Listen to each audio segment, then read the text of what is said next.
There are different categories of visa to come to the UK if you're interested in maybe relocating or coming here to work. And recently I did a video on the tier 5, which is a temporary worker visa. In this video I'll be sharing with you information about the tier 2 worker visa, which is quite popular. It is a skilled worker visa, so I would like you to stay tuned to the end of this video so you can get all the information that you need to apply for this visa.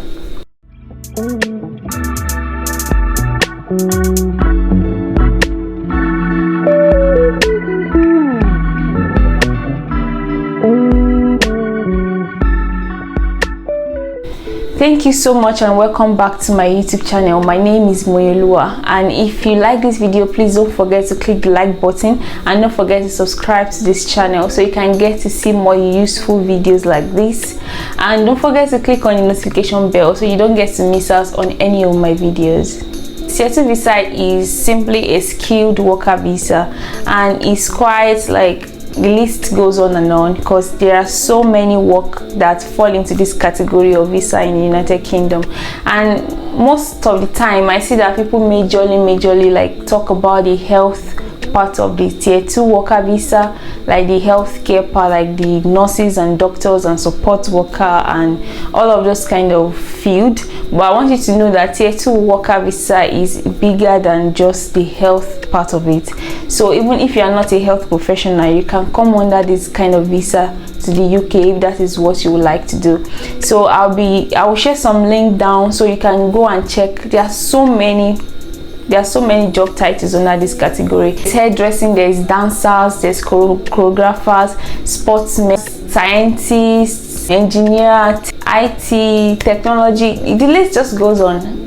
So one of the major reasons why I actually made this video is just to shed more light to people that don't know that maybe, just maybe, what you already have can bring you to come and work in the UK. You don't need to be a nurse or a doctor to only come and work in the UK. Number one thing is to get a job that can give you a sponsorship. Then the next thing is to apply for your visa.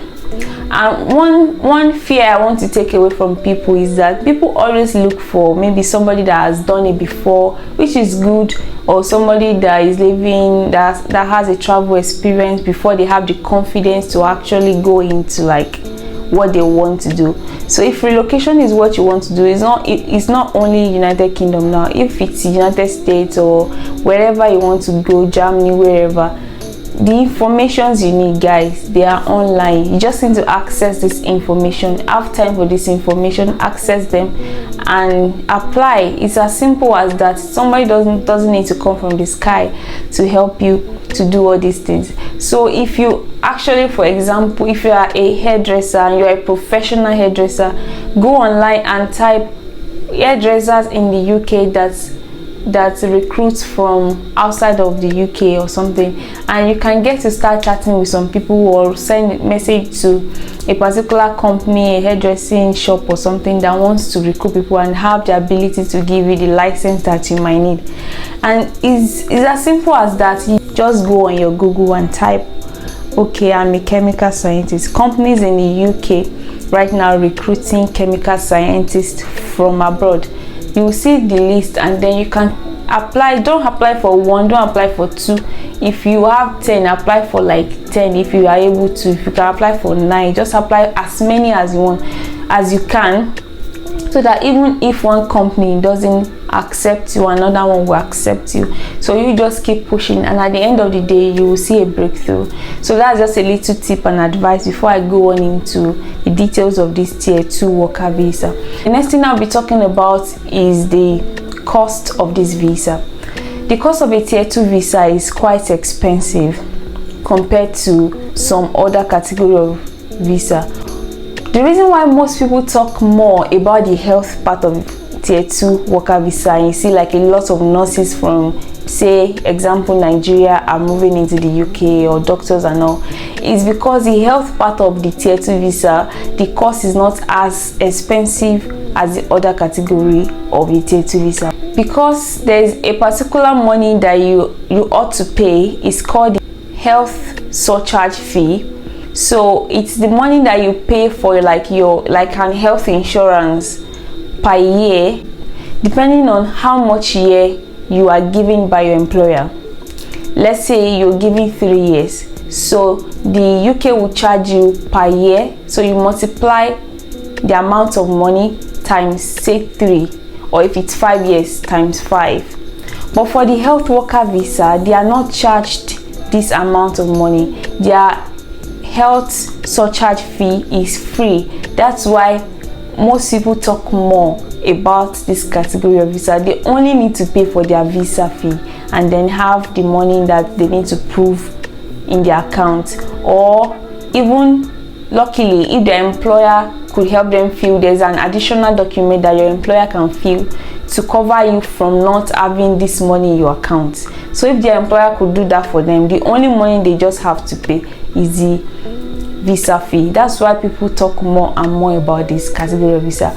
But the general tier 2 visa is quite expensive. The visa fee is ranging from about £625 to £1,423. So if you are coming to the UK for a period of 3 years, you're going to pay £625 for your visa fee. But if you are coming for like 5 years, you're going to pay £1,423 for your visa fee per person. So if you are coming with a family, imagine paying that amount of money for like 5 people. So that's why it's expensive. And the other money that you have to pay is the health insurance. Let me just call it health for the sake of this video. The health insurance fee that I said earlier. The health insurance fee costs £624 per year per person. So if you're coming for 3 years, 624 times 3. If you're coming for 5 years, 624 times 5. And then if you're coming with your husband or your wife or your children, then you have to like multiply whatever you get times 3, then times the number of people that are coming. That is why this visa is expensive. The other cost that is quite high is the money you need to have in your account. You have to have at least 1,200 in your account for some period of time to prove that when you get to UK, you'll be able to be all right. So, but the good thing is, like I said it earlier, if your employer can fill, there's an additional document that your employer can fill and send to the UK office. If they can fill that particular document, you don't need to prove that you have a fund in your account when you're applying for your visa, which will save you a lot of money, to save you thousands of pounds, because you need to prove also per person. If you have any question, you can also put it down in the comments and I will reply to it. So these are the 3 major fees that you need to pay: your visa fee, your health insurance fee, and then the money you need to have in your account. So the other thing that you might need to spend money on is your English test. You need to pass a B1 level in English test. The English test provider that is quite popular is the IELTS, and there's also another one called the language SAT, which is the one I did, but I did it while I was already in the UK. I did a level B2 in language SAT, and I think it's also available if you're in Nigeria and you're watching this video. You can also write a language SAT now in Nigeria. And also the other one is called Trinity. I don't think it's in Nigeria, I think it's only in England. And also the 4th one is called Pearson or something.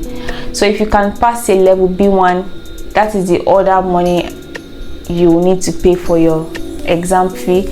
And the last one is for your tuberculosis test. So there are some list of countries on the UK website. If you are coming to the UK for more than 6 months, you need to do a tuberculosis test before you leave your country.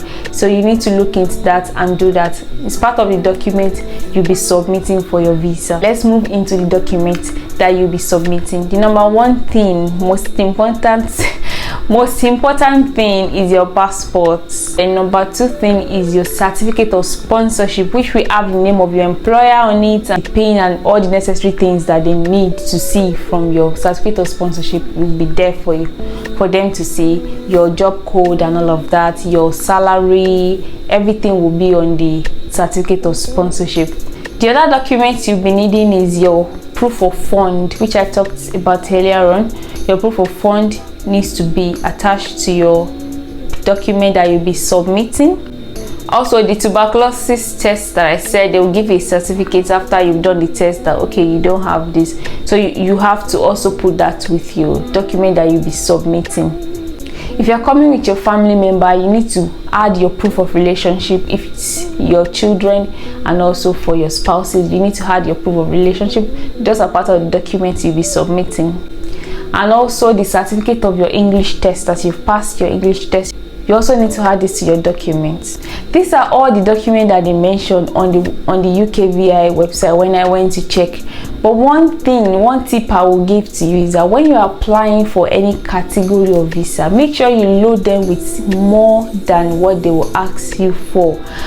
When I was coming to the UK, they asked me for like 3 or 4 things, and I gave them like maybe up to like 9 documents, because even though they are not asking for it, but you give them as much as they want so that there won't be any reason why they would deny you.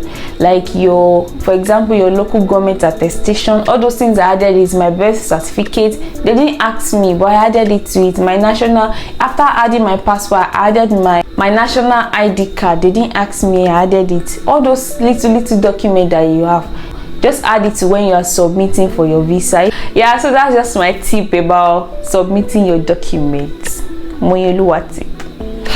Yeah, I've talked about the cost and I've talked about the documents, and I think that is everything that you need to apply for a tier 2 worker visa.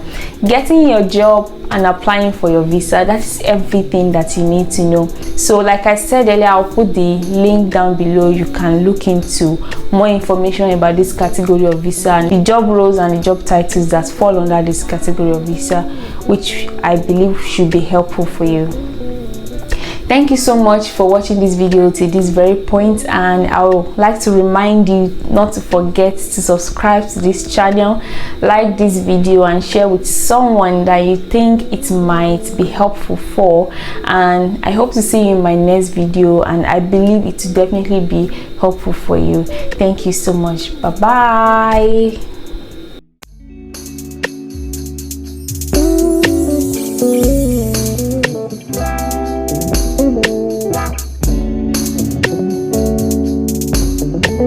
Thank you.